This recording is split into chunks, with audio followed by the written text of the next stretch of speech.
जी हाँ भक्तों, संतान के हिसाब से इस दिन लौंग दान करने से धन और ऐश्वर्य की प्राप्ति होती है। हिंदू धर्म में एकादशी व्रत का मात्र धार्मिक महत्व ही नहीं, ये व्रत मानसिक एवं शारीरिक स्वास्थ्य के नजरिए से भी बहुत ही महत्वपूर्ण है। एकादशी का व्रत भगवान विष्णु की आराधना को समर्पित होता है। इस व्रत को करके श्रद्धा और सामर्थ्य के अनुसार दान करना चाहिए। इस दिन विधि पूर्वक जल कलश का दान करने वालों को पूरे साल की एकादशियों का फल मिलता है और इस प्रकार जो भी इस पवित्र एकादशी व्रत को करते हैं वह समस्त पापों से मुक्त हो जाते हैं। ये व्रत ज्येष्ठ मास के शुक्ल पक्ष की एकादशी तिथि को किया जाता है। इस साल 31 मई को होने वाली इस व्रत का इतिहास कुछ इस प्रकार है भक्तों। प्राचीन काल की बात है, एक बार बहुभोजी भीमसेन ने व्यास जी के मुख से प्रत्येक एकादशी को निराहार रहने का नियम सुनकर विनम्र भाव से निवेदन किया कि महाराज, मुझसे कोई व्रत नहीं किया जाता, दिन भर बड़ी तीव्र क्षुधा बनी ही रहती है, अतः आप कोई ऐसा उपाय बताइए जिसके प्रभाव से स्वतः सद्गति हो जाए। तब व्यास जी ने कहा कि तुमसे वर्ष भर की सभी एकादशी व्रत नहीं हो सकती, तो तुम केवल एक निर्जला एकादशी कर लो, इसी से साल भर की एकादशी व्रत का सभी फल मिल जाएगा। तब भीमसेन ने वैसा ही किया और स्वर्ग को गए। इसलिए यह निर्जला एकादशी को भीमसेनी एकादशी भी कहा जाता है। निर्जला का मतलब यह व्रत बिना जल ग्रहण किए और उपवास रखकर किया जाता है। इसलिए यह व्रत कठिन तप और साधना के समान महत्व रखता है। हिंदू पंचांग के अनुसार वृषभ और मिथुन संक्रांति के बीच शुक्ल पक्ष की एकादशी को निर्जला एकादशी कहते हैं। इस व्रत को पांडव एकादशी के नाम से भी जाना जाता है। पौराणिक मान्यता के अनुसार 5 पांडवों में एक भीमसेन ने इस व्रत का पालन किया था। सिर्फ निर्जला एकादशी का व्रत कर लेने से अधिक मास की 2 एकादशियों सहित साल भर की 25 एकादशी व्रत का फल मिलता है।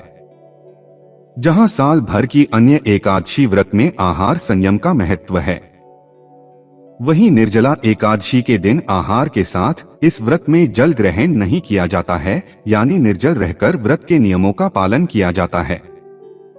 यह व्रत मन को संयम में रहना सिखाता है और शरीर को नई ऊर्जा प्रदान करता है।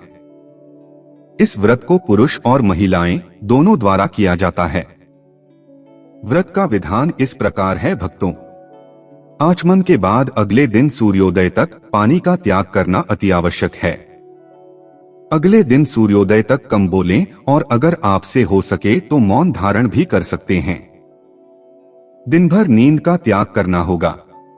उस दिन ब्रह्मचर्य का पालन करना है। झूठ बोलने और गुस्सा करने से दूर रहें। अब आइए आपको इस पावन व्रत के पावन कथा सुनाते हैं। पद्म पुराण में निर्जला एकादशी के महत्व का वर्णन करते हुए बताया गया है कि भगवान श्री कृष्ण जब पांडवों को एकादशी व्रत का महत्व बता रहे थे, उस समय युधिष्ठिर ने श्री कृष्ण से कहा कि हे जनार्दन, आप ज्येष्ठ मास की एकादशी का जो फल और विधान है वह बताइए। भगवान श्री कृष्ण ने कहा कि ज्येष्ठ मास की कृष्ण पक्ष की एकादशी का वर्णन तुमने सुन लिया है, अब ज्येष्ठ मास की शुक्ल पक्ष की एकादशी का क्या प्रभाव होता है वह शास्त्र और धर्मों के ज्ञाता वेद व्यास जी से सुनो। तब वेद व्यास जी ने कहा कि हे कुंती नंदन, ज्येष्ठ मास की शुक्ल पक्ष की एकादशी को निर्जला एकादशी कहा गया है। इस दिन आचमन के अलावा अन्य कार्यों के लिए मुंह में जल नहीं लेना चाहिए, इससे यह व्रत भंग हो जाता है।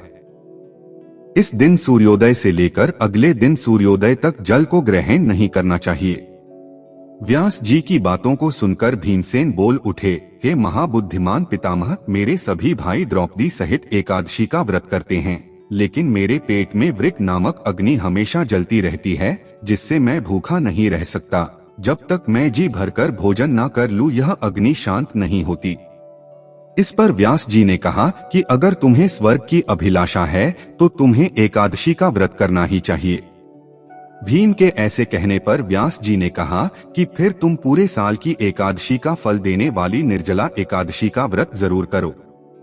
व्यास जी ने कहा कि भगवान विष्णु ने कहा है कि जो व्यक्ति निर्जला एकादशी व्रत का नियम पूर्वक पालन करता है वह करोड़ों स्वर्ण मुद्रा दान करने का पुण्य प्राप्त कर लेता है। इस एकादशी के दिन किए गए जप तप दान का पुण्य अक्षय होता है।